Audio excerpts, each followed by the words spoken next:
बीते कुछ दिनों पहले मुंबई गोवा राष्ट्रीय महामार्ग पर कनकनवली इलाके में शासकीय कर्तव्य निभा रहे अभियंता को कुछ लोक प्रतिनिधियों द्वारा बहुत ही ज्यादा बेइज्जत करते हुए उन्हें शारीरिक हानि पहुंचाने का प्रयास किया गया था।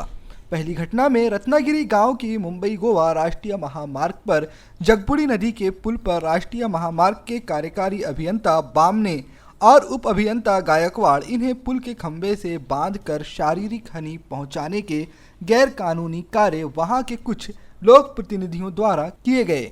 दूसरी घटना में मुंबई गोवा राष्ट्रीय महामार्ग पर कणकौली के पास उप अभियंता प्रकाश शेडेकर पर कीचड़ डालकर उनके साथ अमानुषी तथा शारीरिक हानि पहुंचाने का अमर्यादित कार्य कुछ लोक प्रतिनिधियों द्वारा किया गया। यह दोनों भी घटना महाराष्ट्र राज्य के गौरवशाली इतिहास को कालख पोतने वाली हैं। इस घटना से सभी अभियंता एक साथ आकर इस घटना का निषेध व्यक्त कर रहे हैं और राजपत्रित अभियंता संगठना, महानगर पालिका अभियांत्रिका संगठना, महाराष्ट्र जीवन प्राधिकरण संगठना, अभियांत्रिकी सहायक संगठना आदि संगठना द्वारा जिलाधीश को निवेदन देकर इस घटना का निषेध किया गया। इस वक्त अधीक्षक अभियंता अरुंधति शर्मा, खौले, अरविंद व्यास, सचिन चौधरी, नितीन भटकर आदि उपस्थित थे। की आमच्या एका अभियंत्याला अमानुष पद्धतीने त्याचा अपमान करण्यात आला आणि त्याच्यावर चिखल टाकण्यात आला। त्याचा सन्मान फार मोठ्या प्रमाणात तिथं आत्मसन्मानासोबत त्याचा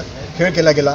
आम्ही या गोष्टीचा अमरावती महानगरपालिका संघटनेच्या तर्फे निषेध करतो आणि भविष्यामध्ये अभियंता हे एक सकारात्मक काम करणारे एक यंत्रणा असून अभियंता सगळेचे सगळे म्हणून आम्ही जे काम करतो याचा सन्मान सगळ्या पदाधिकारी लोकप्रतिनिधींनी केला पाहिजे। त्यांना जे काही कामं आमच्याकडून करून घ्यायची आहे त्या कायदेशीर मार्गाने त्यांनी आमच्याशी जर संपर्क करून आम्हाला जर त्यांचे म्हणणे मांडले तर आम्ही निश्चितपणे त्यांना मदत करतो, परंतु असा पद्धतीनं वागणूक आमच्या अभियंता वर्गासोबत करणे हे योग्य नाही आहे। आम्ही या घटनेचा आमच्या बाकीच्या संघटना ज्या आहेत, राजपत्रित संघटना, अभियंता संघटना, महाराष्ट्र स्तरावर पूर्ण आंदोलन या अनुषंगाने उभं करण्यात आलेलं आहे आणि शासनाने याची गंभीर दखल घ्यावी आणि जेणेकरून सामान्य नागरिकांचे जे कामं आहेत, आता पावसाळ्याचे दिवस आहेत, सामान्य नागरिकांचे जी कामं आहेत ते कोणत्याही परिस्थितीत रखडल्या गेले नाही पाहिजे याची दक्षता घेऊन आमच्या अभियंत्यासोबत सन्मानाची वागणूक व्हावी।